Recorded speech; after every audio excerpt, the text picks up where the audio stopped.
All right, let's just jump into it, huh? So there was a small standard 22 best of 3 tournament over the weekend. So you note that this deck has a 15 card sideboard, even though we are playing best of 1 in Arena because this was played in a best of 3 tournament. Deck looks sweet though, and we're going to see how it feels in the best of 1 setting here today. So kind of a green-black mid-range slash rock deck. So we've got, just good cards like Werewolf Pack Leader that can generate card advantage. We've got some Rangers class and some Esika's Chariot. We've got Lolth as well as Froghemoth here at the very top end of our curve. We've got Sarulf, which can be both a sweeper as well as just a big threat. Something that's incidentally neat about this format is there's a lot of people playing treasure cards, and this gets 1/1 counters when your opponent sacrifices treasures, which is sweet. At the bottom end of the curve, I think we have arguably the 2 best 1-mana creatures that exist in the format right now. Jaspera Sentinel is probably one of the best ways to break serve in the format, and Shambling Ghast is just a nice thing that like trades early with things like white aggro, and then it creates a treasure to help you get ahead on mana to things like this. One thing that I think feels a little bit strange, there's only 1 copy of Deadly Dispute in this deck. But at the same time, we also have like Deadly Brew here that can let us sacrifice Shambling Ghast, so that's nice. One other thing I'd like to mention before we jump into the games, the stream this week is sponsored by Marvel Strike Force, which is a team building RPG slash mobile game. You can check that out using my link. We've got that goal in the corner. If we hit 175 people checking that out to level 2 using my link, we're going to have a bonus stream on Saturday. And if we hit my 225 stretch goal, I'm going to break out some costumes like we've been known to do for those. So let's go ahead and pop on into the standard 22Q and see how that is. Is standard still a dumpster fire?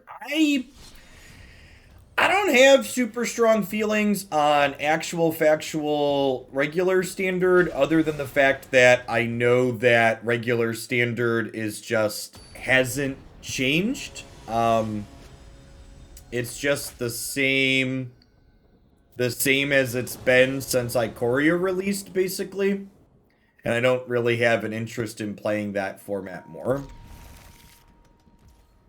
Zintes, thank you for the 23 months. Welcome back. Saw your tweet about MTG copyrights. Did you get permission to play this one? Asking the real questions. Thanks for the 21 months, Pixie Bowl.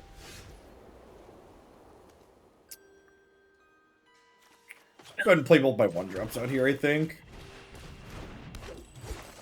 Deadly Brew seems like a sweet inclusion in this archetype.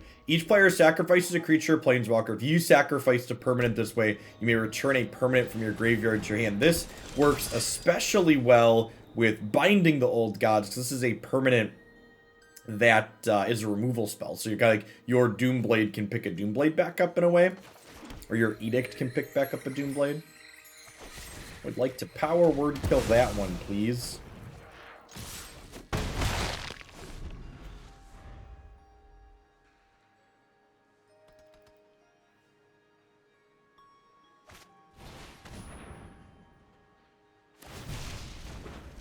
Turn a creature from your graveyard to your hand, venture. Okay, they are headed into the Pandelver here.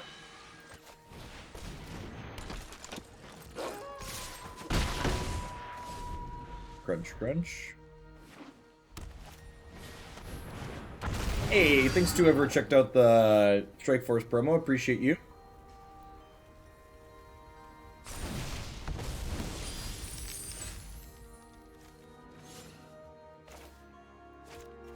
And another one.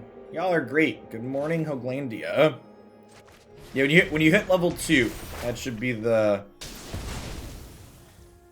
to let you know yourself. I think I just want to binding this before I can start venturing into the dungeon more. It could be right to power this up and like attack with this and draw a card this turn. It could also be right to Deadly Brew, but I feel like I'm supposed to Deadly Brew after I've got something in the bin here.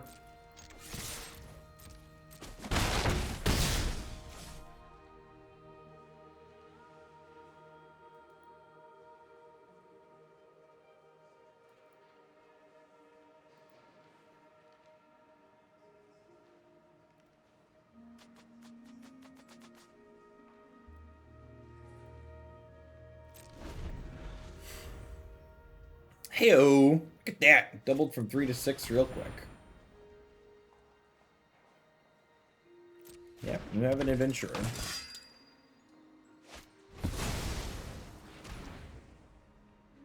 If you sack Shambling Ghast to Deadly Brew, do you get to immediately pick it back up? You do, yeah. So card resolves top to bottom, and your card dies midway. But I'd like to get something better than Shambling Ghast.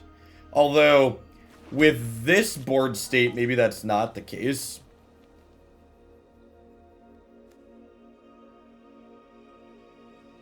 Oh, it does say another permanent, doesn't it? Yikes. Okay, well, in that case, I think we're going to start here.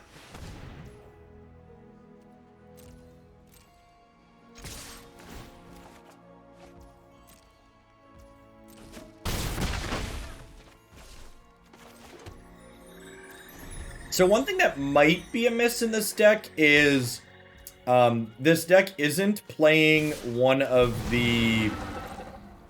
This deck isn't playing a copy of the green-black, what's it called? The green-black Snow Duel, which I think might be a mistake, because it looks like we want to be able to search a black source up with these bindings, so I might swap that. This is a pretty big swing for the opponent here. So they got to complete their dungeon, and this is coming into play. They're starting on the dungeon of the man. Oh, this doesn't return something until it attacks. Okay, that works out for us. So I get to Deadly, and this looks really good here. So I get to Deadly Brew, sack the Nast, kill the Triumphant Adventurer, and then binding this. Really strong play. Hey, Lampton, thanks for the 11 months and for the very generous tier 3. I really appreciate the support. Welcome back. Just like the old full board sweep you.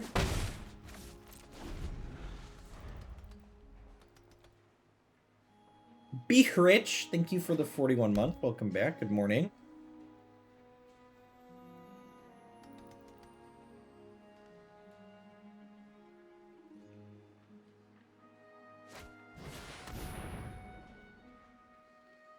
-5, you completed a dungeon. Alright, I would like to dispute that in a deadly manner.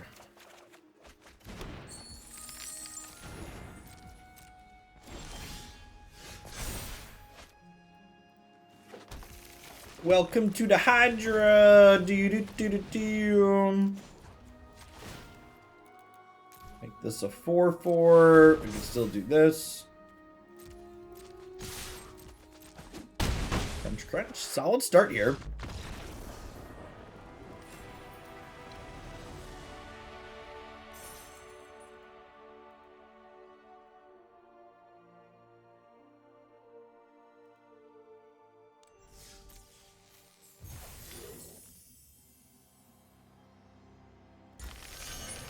Ooh, a mythic we didn't have. It's just good value right there. This is your general reminder, chat, that Magic the Gathering Arena is capable of 4th card protecting ICRs because they 4th card protect ICRs in the Mastery Pass, and they just don't want to because fuck you, that's why.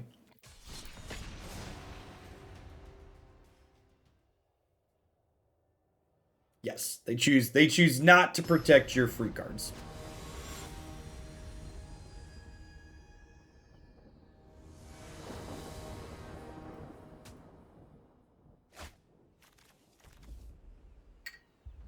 Oh, I forgot to put the Snow Duel in.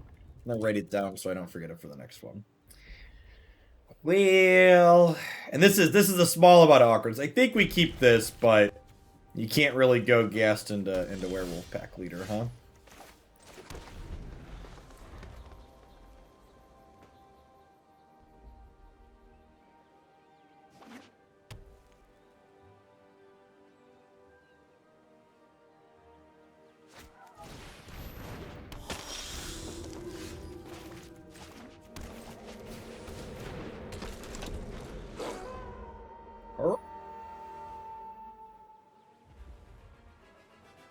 Arr.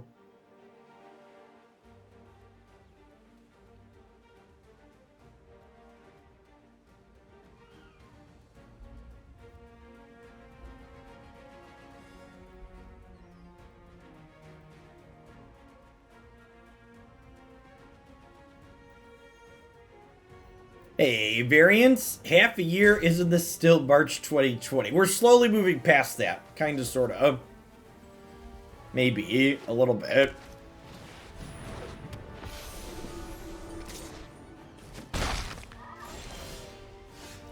I think we're just supposed to do this, so this way if they don't have a removal spell next turn, we can attack and draw 2. Hopefully work our way out of this screw.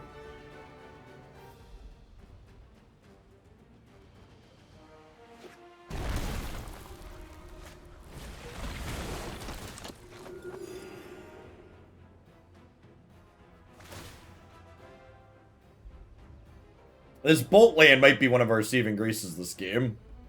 The problem here is now I assume they're gonna, like, put a counter on Righteous Valkyrie, so that way I can block our 3/3s. No, they're just lifelinking some more. Deal. We'll take those. I think I have to no blocks. Hey, Alex, thanks for the biddies. Good morning, good morning.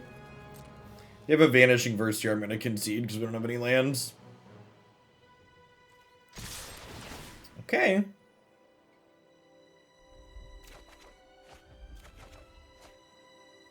I mean, none of those were the black source I wanted for Christmas, but at least we hit a third land, I suppose. What's going on, D-Beard? Thanks for the 17 months. Welcome back. Good morning, good morning.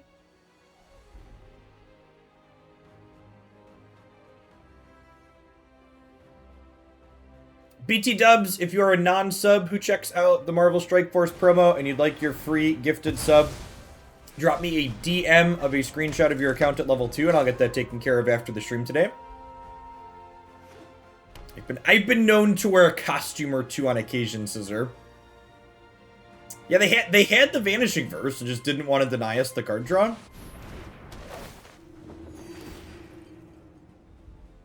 Thanks to whoever just did that. Appreciate you. Yes! Yeah, this promo does have full integration for... We are unfortunately dead here. It does work for iOS as well as Android. The last one had an issue that it only worked for Android. This one has both platforms. We'll get them in game 2. You know, I imported this deck list from the small tournament that happened over the weekend, and I didn't check the land count. Let's do that real quick. Land count says 24, 25. 25 is actually probably fine, right? We have Sentinel and Ghast here as well.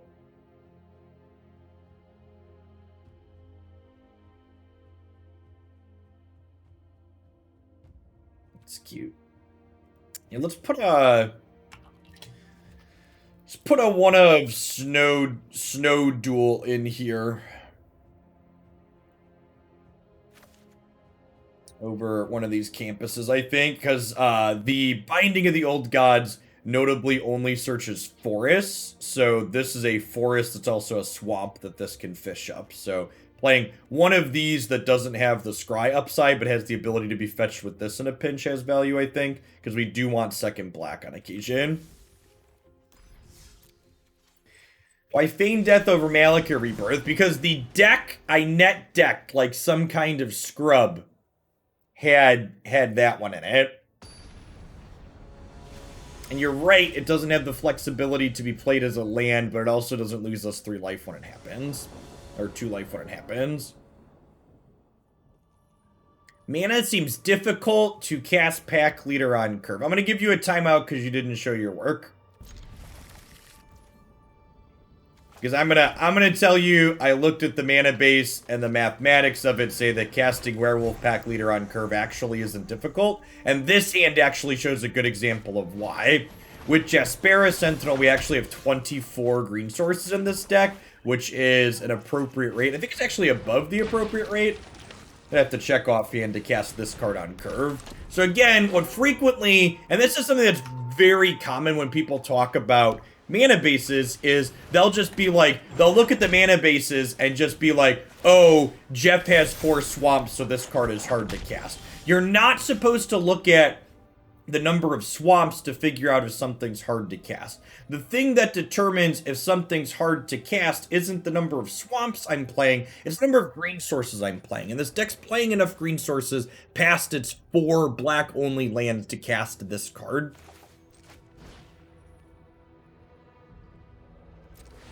I think I want to tap the Pack Leader rather than this, so I might want to get into combat with this one. So we'll play this here.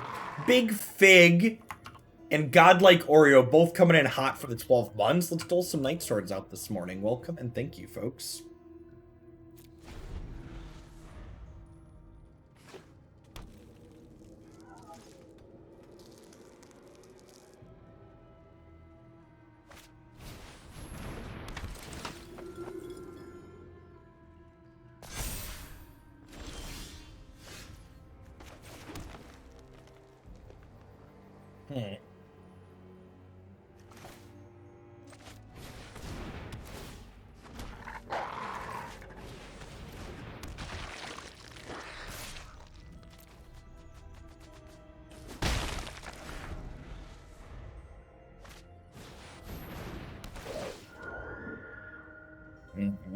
Realm Eater getting exiled is a bad beat.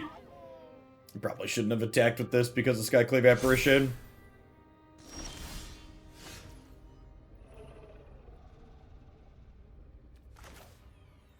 Alright, so binding. I think we're supposed to murder the Lumiarch here. Just gonna keep growing their board up. And then this, in 2 turns, gives us a permanent we can get back with Deadly Brew, which is nice. That's pretty scary. These monks are getting real big real fast here.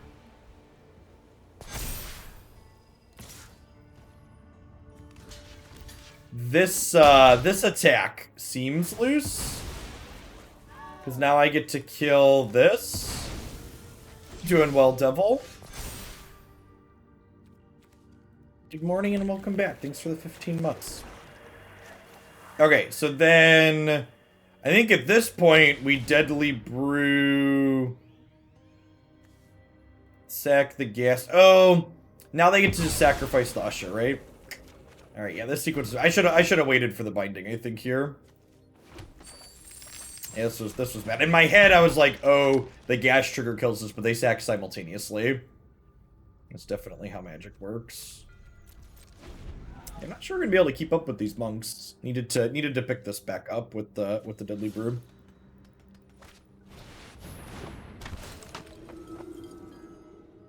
Does this mean they're not attacking?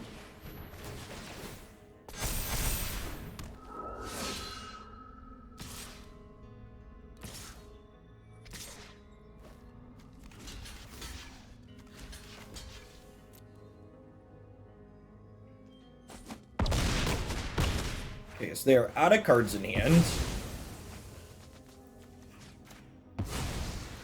We are very far behind on board.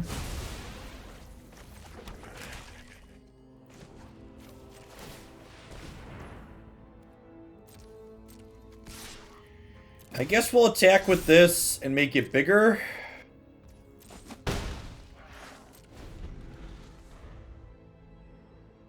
Yeah, if I'd have picked Binding back up to kill this instead of having this treasury be in a much better spot here, obviously.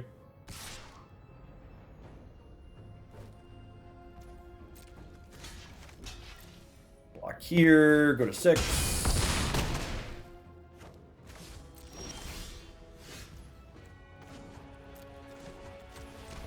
Tap like this, that way if there's a 3/3 on top of my deck, we can play it. Dead. Do we not have enough Rangers class? Do we not have enough creatures to leverage level 3 on Rangers class? I mean, our creature count is lower than something like Mono Green, but we'll still level it up. Or are you trying to imply we shouldn't be playing Rangers class? I guess I'm confused what the goal of your question is, Enya. Why are you asking that, or what is the end game? What is the behavior or deck changer you're looking to implement or inquire about?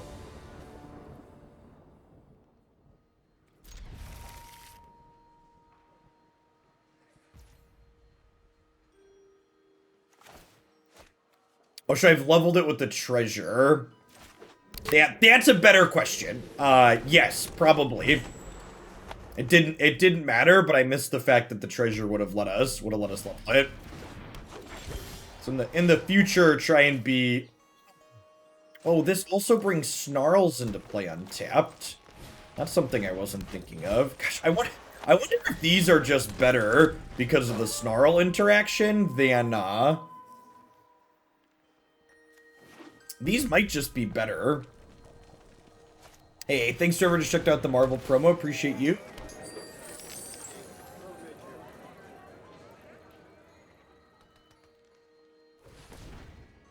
Using Jeff's money to buy Jeff a burrito. Thanks for the half a burrito. Make Bolas great again.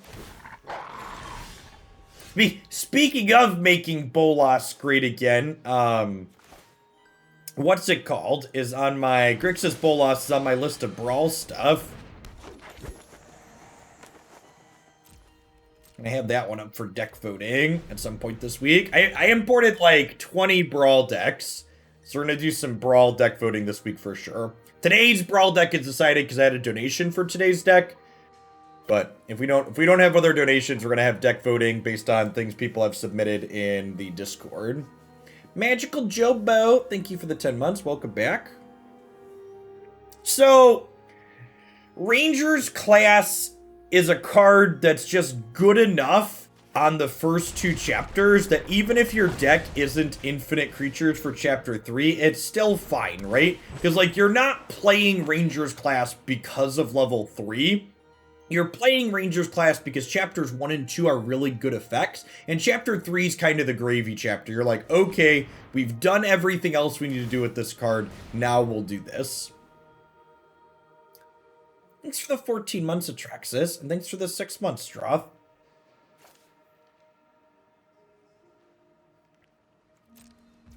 As shown. I get the attack with this. I'm going to triple block with my Sentinels.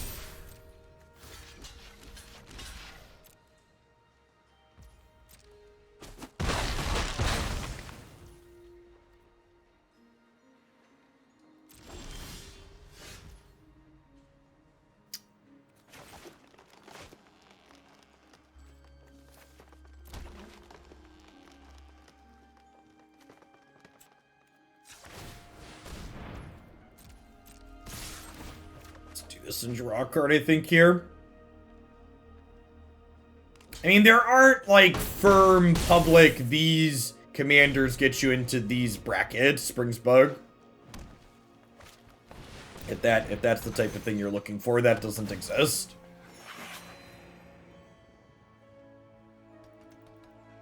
We're really bad at drawing Esika's Chariot so far in this set. There's 3 of them in this deck.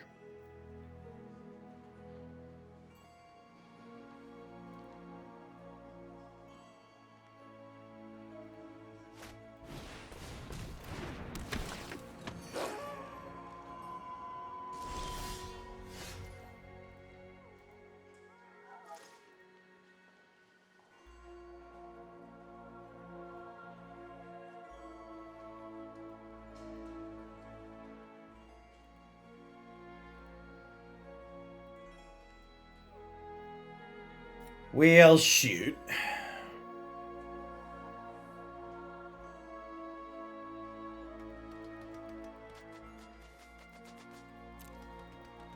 But one of the other things is too, I didn't realize running Chariot, is that one of the other things is too is that like there isn't a super firm list as well, because while it tries to pair on what it thinks is a close power level, one of the things all these games do is there's also a range of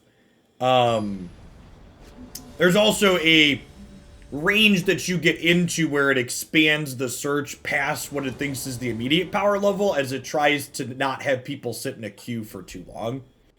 These games These games tend to prioritize short queue times above all else whenever possible. Well, I mean, like, so you're 6% to draw Esika's Chariot according to Untapped. Sure. Once you're already in a game and you've kept a hand without it, you're a low-ish percent chance to draw it. But, like, we've played half a dozen games now where it's never been in our opener and we haven't drawn it mid-game, so, like...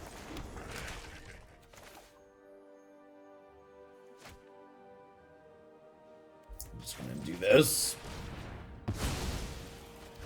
Them to start. Are we doing Panza for Historics? Yeah, I don't remember.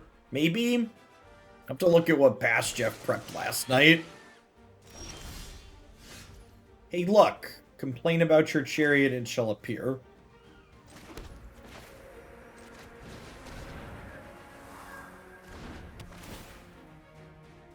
Yeah, we also don't have confirmation of whether or not it considers cards in your deck or not. Honestly, I hope it considers the makeup of your deck in addition to your commander. That would be ideal.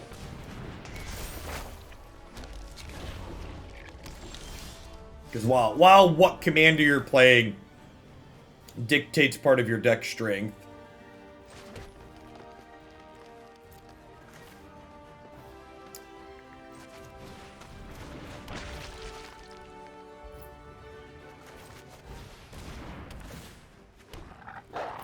Supposed to level this and attack for 3.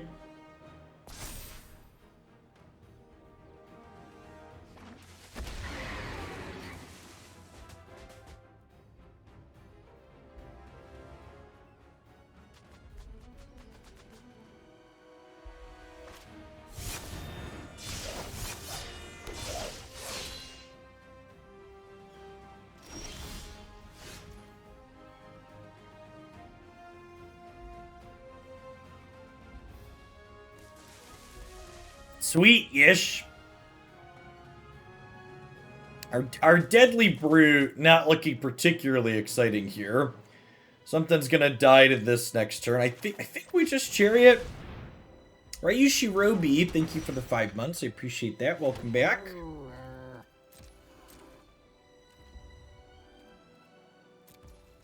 Another good, thick support unit is definitely something Unite needs at the moment.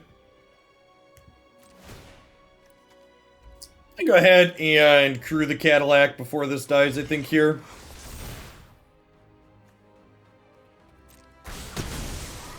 I think Nimble Trapfinder is pretty mediocre in these party decks. By the time you have a full party, you want to be killing people with this card. You don't want to be... By the time you have a full party, you want to be killing people. You don't want to be generating card advantage. Things like Squad Commander are much better payoffs. You think they'll have a ranked queue for Historic Brawl? I hope not. In fact, I think having a ranked queue for Historic Brawl would show that Wizards of the Coast doesn't have a fundamental understanding of why that format exists and why it's good. So I'd actually argue it would be incredibly bad for them to have a ranked queue. Hey, thanks, Rawaz. Appreciate it. Yeah, level 2 is where the thing pops up for you in the tutorial ends. There's plenty to check out after that if you're enjoying it, but that's where it helps me for the promo.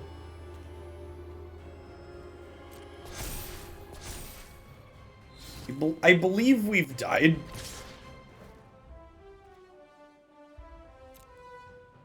Yeah. Speaking of Brawl, let's bail out on this standard 22 list. New to Unite, what's the primary difference between support and defender? There isn't. All their definitions kind of suck and are blurred. Their definitions are, like, kinda supposed to help you sculpt, like, good team compositions, but, like, Snorlax, for example, I'd argue fills the all-rounder role. Pretty Nice Lair just kinda does a little bit of everything. There aren't really hard and fast definitions of things, so this was a dumpster fire, and we're gonna go ahead and just end the video on that.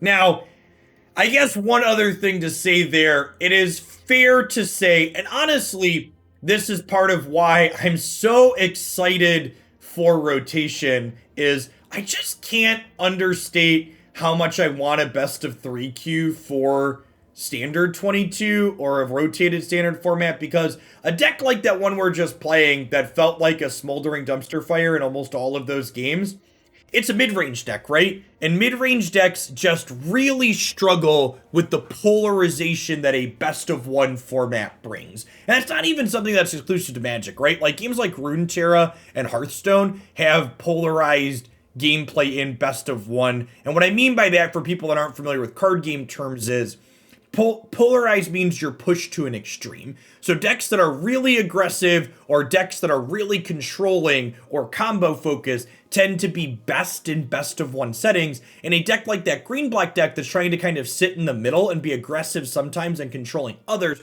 really struggles without the ability to have a sideboard. And something like that deck that we just played, it did okay in a small best of 3 standard 22 tournament, but I'm also not surprised that it was just like a trash fire on the ladder where we don't have access to a sideboard and able to sculpt our deck based on what our opponent's playing. And honestly, even more important than just being able to sideboard with a mid-range deck, being able to mulligan appropriately with the mid-range deck is huge as well. Like, getting to know, okay, I'm playing against aggro, I need to look for hands that are good against aggro. Okay, I'm the beatdown against this control, I need to look for hands that can be the beatdown against control. And best of one both prevents you from sideboarding and prevents you from being able to mulligan intelligently. So it's just kind of a real pinch for those mid-rangey decks.